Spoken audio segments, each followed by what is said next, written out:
Welcome to the Mike Litton Experience Podcast. Mike has over 31 years experience in real estate, finance, and investing. He's passionate about being a father, a teacher, a realtor, an investor, and a leader.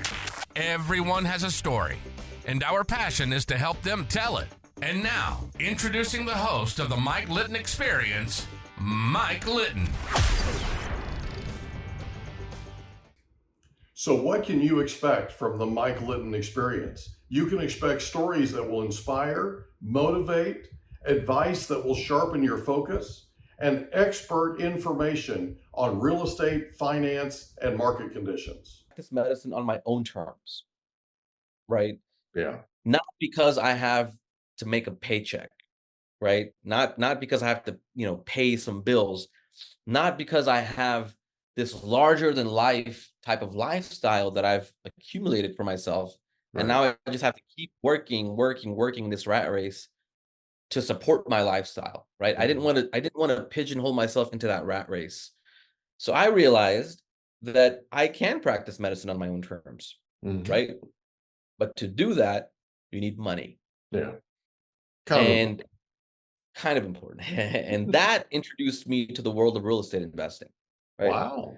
So during this burnout period in residency, I found this group of burnt out doctors who had decided that we were going to take power into our own hands, and we were going to figure out how to kind of practice medicine on our own terms. And so this group of doctors, we invest in real estate for for passive income, because if you have, I always ask this question to others, and then I started asking this question to myself. I was like, if I had, I don't know, pick a number, right? $10, $20, $30,000 a month hitting my bank account passively, right?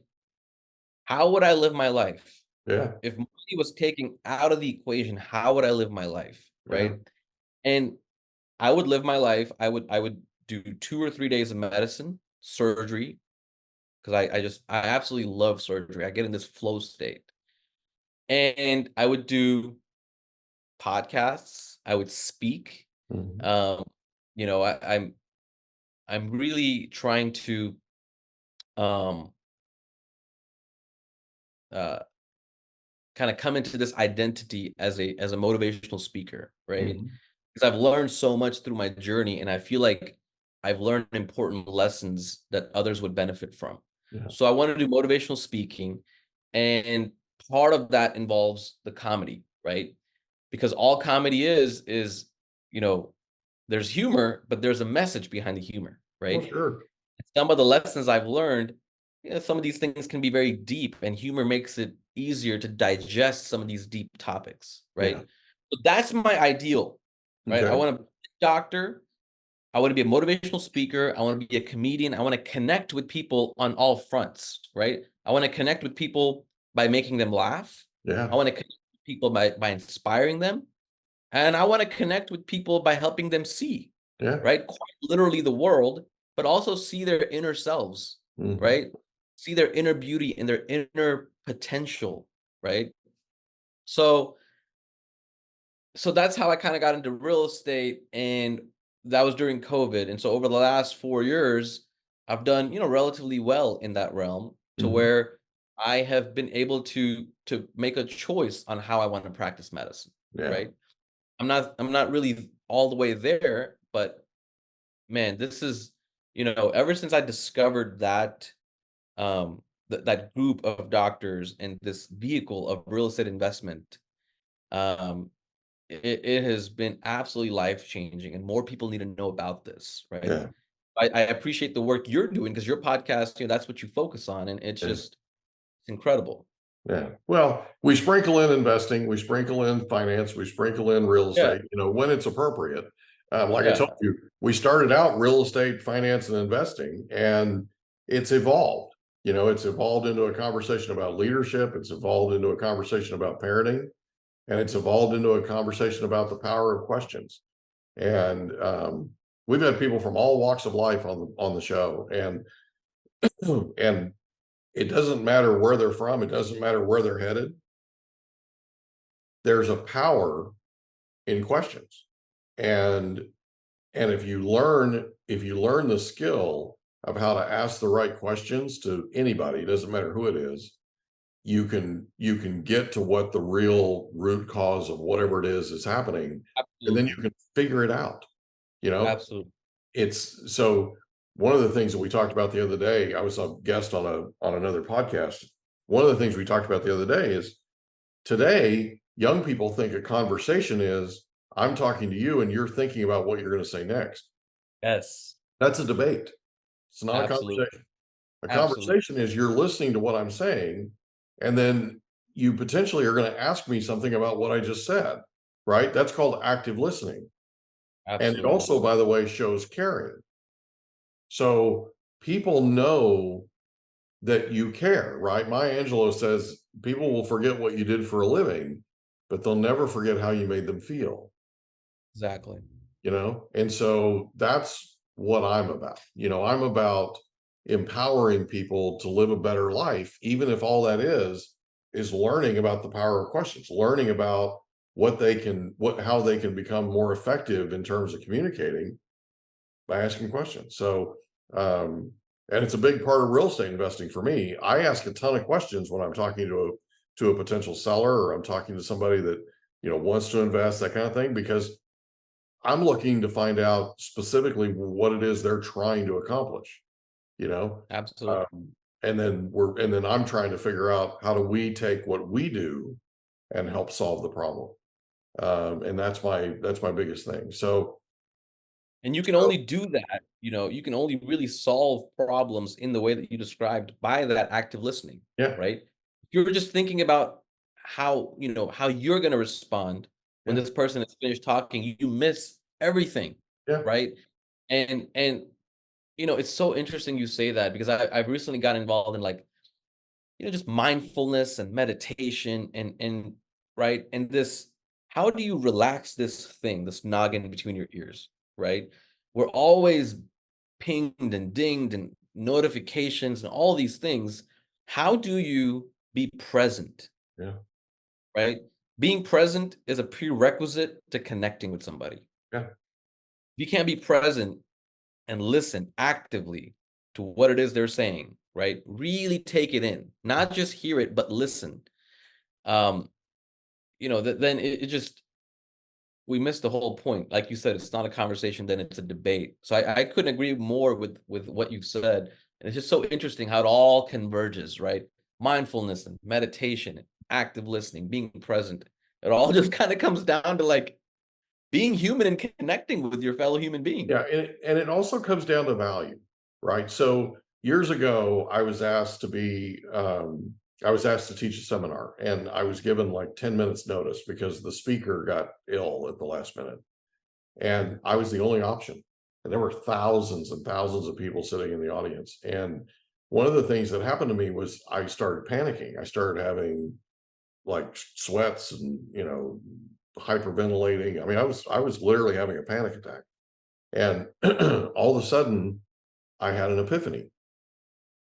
And the epiphany was, if I cared more about the people in that audience than I did about me, in other words, if I cherished them more than I do me, or how I looked up there, right, then everything's going to be fine. And I literally had this calm that just, right. And it was God talking to me. I was getting counseling, right? At a moment where I was probably the most stressed I've been in a very, and it was okay. So when I went out there, I didn't stand on stage and talk at these people. What I did was I went down into the audience and I said, listen, we got 8 hours to spend together. Tell me what you're looking for. What brought you here, right? Some of you traveled hundreds of miles to come here. Some of you rented a hotel room.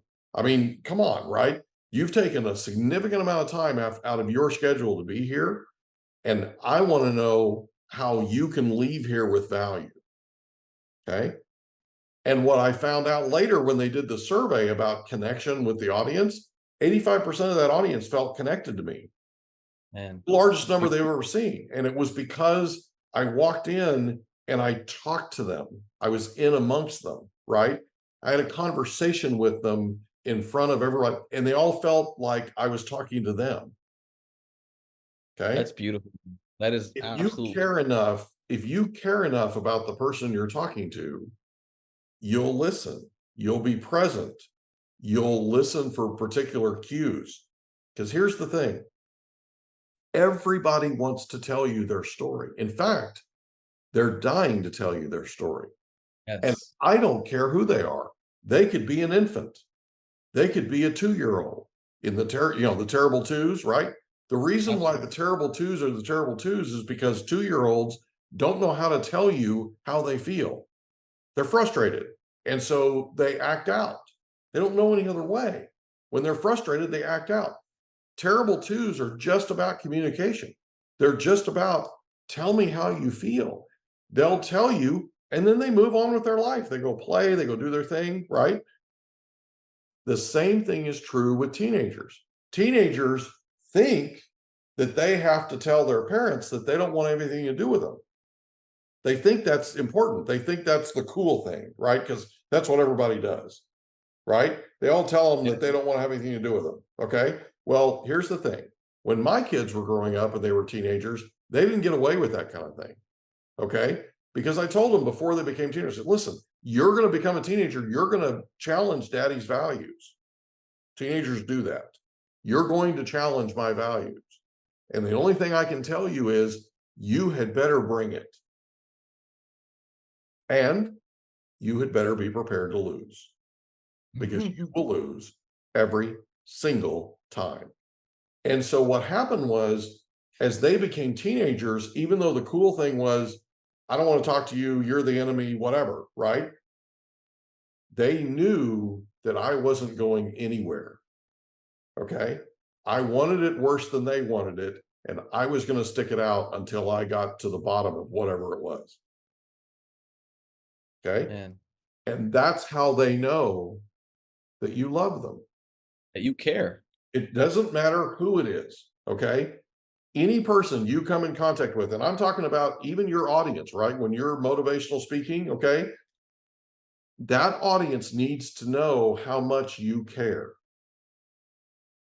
People do not care what you know until they know how much you care. Absolutely. Okay. And it's a big deal. So that's where this comes from. It comes from an honest to goodness love of people and an honest to goodness desire from the bottom of my heart to try to make their lives better, even if it's only for a few minutes with me on a podcast, right? There are people that'll listen to this podcast and they'll have an epiphany. They'll learn that this is about cherishing other human beings. It's about caring about them, right? So years ago, I owned a very large real estate office, and I had agents that would call me up and they'd go, hey, I just need 5 minutes of mic time. 5 minutes of mic time isn't anything except I just need to go to a place where I know somebody cares about me and somebody will listen to me. Now, sometimes we solved whatever the issue was. Sometimes we didn't. Sometimes they just got it off their chest, right? And after we were done, and it really was only a few minutes most of the time, as soon as they were done, they were okay. They were back out doing their thing, right? But the world had beat them up to a point to where they just needed a few minutes. That's what people are looking for. I don't care how old they are, and I don't care what their background is. That's what they're looking for. You look at hardened criminals, the vast majority of them will tell you that nobody understands them and nobody took the time to try to understand. Yes. Oh. Okay. And their life spiraled out of control because of it. People need to be heard. Okay. But in order to be heard, they have to be cared for. You have to care enough to ask. That's my deal right there. And I mean, I have so many thoughts about it. It's just such a beautiful message because, like you said, everyone wants to just be heard. Yeah. Right? Like, And they want to tell you. They really do. They want in the worst possible way to tell you. But you ask them, right? You ask them, how are you doing? Fine. That's that politically correct. I'm staying on the surface. I'm telling you what I think you want to hear. Absolutely. Right? Okay. You're telling me you're fine, but you seem like you're not, right? Let me ask you this. Scale of 1 to 10, how are you? 10 being absolutely fabulous, right? Probably a 7. Okay. How could you be a 10? What does 7 look like? Tell me what 7 what's 7 feel like, right? And all of a sudden it's like, oh well, actually, okay. And if you can get to a place to where, and it's a skill, right? But if you can get to a place to where you can I'm telling you, doctors that get this are so much more successful than anybody in the industry, simply because they have this way of staying curious. They have this way of staying out of judgment, right? It's a big deal. Out of judgment. And that is kind of the crux of it for me, right? Because in order for someone to open up to you, they have to feel that they will not be judged. Right. Right. So my entire mission in life really is, to figure out how can we give each other the space, right? Be vulnerable with each other. Yeah. Like that is what you need to connect. Yeah. And you cannot listen without connection, right? That care that you're talking about, that connection. So what does it take for us to give each other the space to be vulnerable and not judge? I think it starts with us first, right? You have to get to a place where you're not judging yourself constantly, right? If you don't have care and love for yourself, you will not be able to extend it to others. And that requires self-awareness, right? To know, why is it that I'm so discontent, right? There's a reason why when you're flying on a plane, they tell you that the oxygen mask drops, put yours on first. Okay. Exactly. You've got to care for you and take the best care of you possibly can. You're not going to be able to take care of anybody else if you don't take care of you. Exactly. And you really don't cherish people unless you cherish yourself first. So like I told my kids when they graduated from college and they started their first jobs out of college, I said, listen, if I could be there every second of every day to help you, I would. Not going to be there every second of every day. It's not possible. Here's what I want you to do. I want you to go to your word processor on your computer, call it up, and I want you to write, stay in curiosity, stay out of judgment. And I want you to put it in the biggest font you possibly can. And I want you to print it, and I want you to put it in front of where you work. So when you're on the phone, when you're when you're typing your emails, whatever, put it up, and so you look at it several times a day. Really, what this boils down to is staying in curiosity. And people accuse me all the time of not meeting a stranger. I've never met a stranger, right? Well, almost everybody's a stranger until you get a chance to get to know them, right? But I'll usually find something about them that's fascinating. Like they're wearing a Harley Davidson shirt, or they're wearing a particular pair of shoes, or they've got this bag, right? Whatever, right? I'll find something about them that piques my curiosity, and I'll ask, right? And it starts a conversation that usually lasts for a few hours, and it starts a relationship that goes on for a very long time. And people, when I'm done visiting with them, they know that I care. They know from the bottom of their heart that I truly do cherish them. That's what it's about. Curiosity is that like critical ingredient you need to connect. Yeah. It's why we do life stories. It's why our podcast gets people's life stories, because I want to know more about you, and I want to know more about what makes you you. Does that make sense? What is Absolutely. it so far that's formed you to where you are now, and then where you headed, type thing. So, Absolutely. so I'm excited for you, bud. This is really cool. So comedy, real estate investing, I love it. And Yeah. you're practicing your medicine the way Yep. you want to do it, which is Exactly. really cool. Exactly. It's Yeah. a I mean, great it's a place to be. privilege. It's a privilege. It really is. You asked me when we first logged on, how's it going? How are you? And I was like, too privileged to complain, Yeah, right? Too privileged to complain. yeah. And so yeah, it's I love it. What's your Um, favorite thing about living in Dallas? oh man. So I've recently gotten interested in um faith and Mhm, spirituality, right? I mean, I think that when you and I kind of go down this path of connecting with others, mhm, right? The natural evolution of that conversation is, for me at least, connecting with a higher power, mhm. right? When you ask yourself the big questions of like, what's my purpose and where did I come from? Right.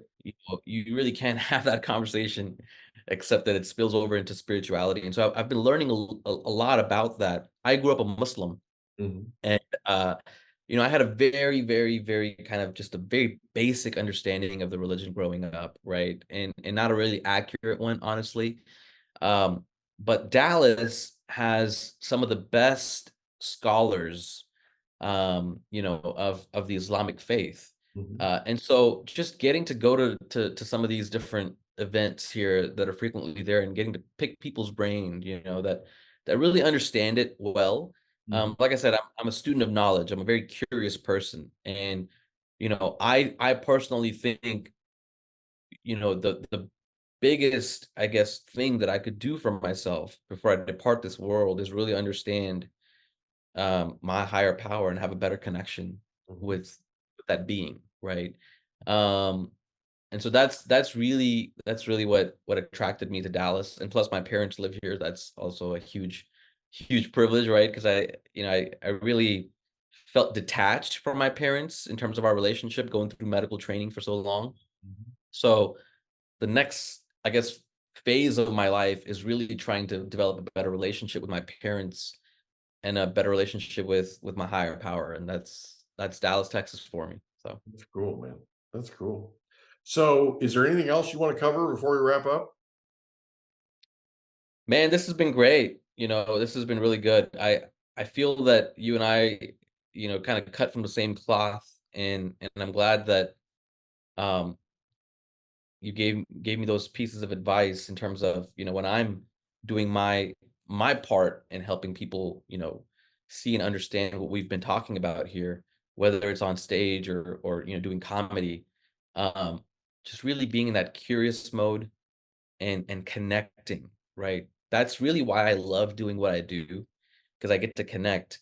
But I'm still learning how to do that, right? I'm not some expert in connection. And when I get on stage, I kind of I mean, there are moments that are really good, but then there are moments that I'm in my head, Mhm, right? I'm in my head and I'm afraid of being judged and all these things. I'm like, okay, is this next joke gonna hit? Are they mhm, gonna laugh mhm, or not? And so um I wanted to ask you, you mentioned, you gave your story where you almost had a panic attack, right? mhm. But then you had this like almost divine intervention, Yeah. you know, for me, when I'm in that state of panic and anxiety, it's really hard to get out of that state. It's really hard to stop that chatter in your brain. And so I have, recently picked up some breathing techniques and things like that to really ground myself, Mhm. stop that chatter and just focus on the love and connection that I'm about to experience with the audience, Yeah. right?